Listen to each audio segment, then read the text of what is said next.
Here's the current progress on my computer. Clock module's up here. I've been using this Arduino here just to test different things, make sure everything is kind of working how I want it to. These little switches here are just for, this one here is going to switch between these two different capacitors just as a way to kind of change the, I don't know, order of magnitude of the clock for the 555 timer here. This controls the power to the Arduino here, and this is supposed to connect it to the clock pin, but that's got some other issues going on with it. So right now, if this is not powered and you've got this connected, I'm trying to remember, but I believe the clock pin is basically connected to ground, or it at least is close enough to, it has low enough resistance that it causes all kinds of problems. So my little testing solution right now is causing quite a few little problems.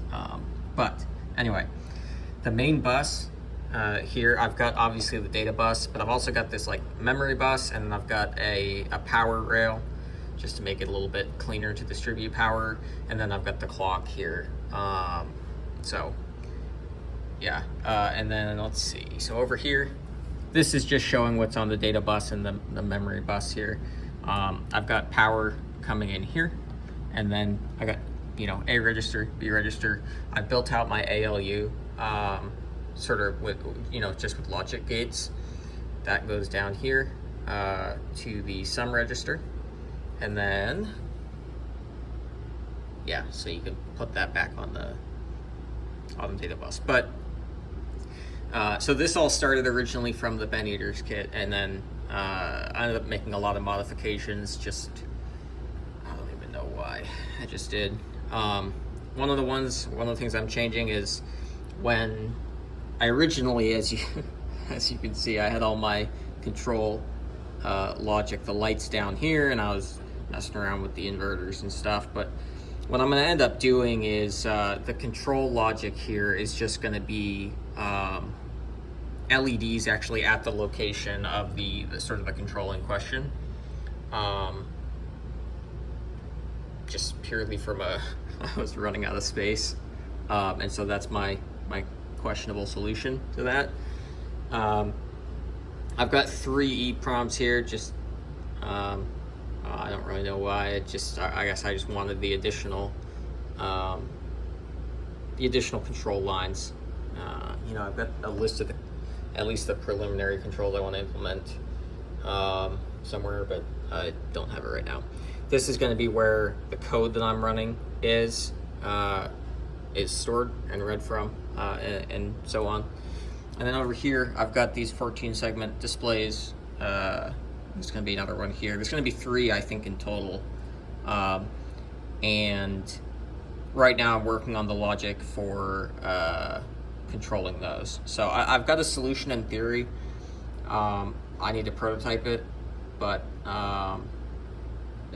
effectively, I'm trying to come up with, so the problem is, if I directly control, I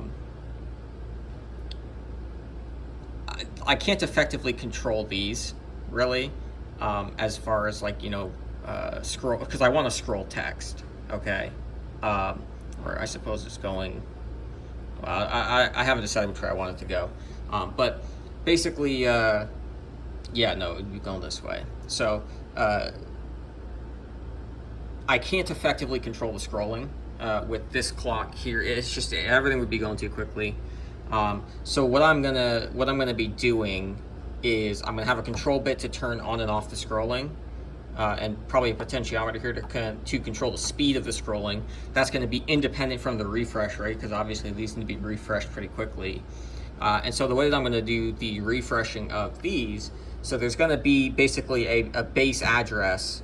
So I'm going to have a memory here that I'm going to be storing data from the main computer in, right? So you load whatever you want to put on the display into that memory, right? And then there's going to be basically a pointer to whatever the digit ones, you know, character is, whatever memory address it's on. Then I'm going to have a counter that goes up from there, and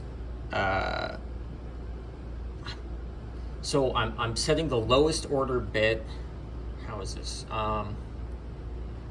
The way I've got in my EEPROM here, okay, the way I've got it set up, basically the 7 lowest bits are controlling, you know, this essentially this is broken down into there's like a main and an auxiliary portion of each digit, right? And so you can control it with 7 lines and then 8, you know, what are they, anodes. And so that's how you control that. So what I've done is I've encoded basically as much of the ASCII sort of character set as I can into this EEPROM here. And then the highest order bit is a 1 for the, you know, if it contains the value for the auxiliary section, which is like the non-7 segment displays sections, right? So there's the G2 and then the rest of these sort of inside ones. So what I'm going to do is connect the counter's lowest order bit to, you know, address 7 or whatever for this. And so that way, for each character that it's going through, it is, it's not actually moving to the next address. It's, let me think, maybe I'm mixing this up. I've got it all written down. I'll have to make another video and follow up on that. But basically, that's how I'm gonna, or at least on a broad level, that's how I'm gonna go ahead and control which characters are going here, so that I can refresh stuff and scroll stuff sort of independent of the clock speed of this, and then I can use, you know, the rest of this computer here to control what I want to put out on the displays here. So yeah, I need to do a little bit of research here on where I've put some of the notes I've got on this, but anyway, that's the progress of it for now. So I've been a little distracted the past few days, so I haven't made progress in a little bit here, but should have more progress quite soon. So yeah, that's that. Oh, and then I made these little 3D printed frames to kind of hold everything together so that it doesn't fall apart, because that doesn't look very good. So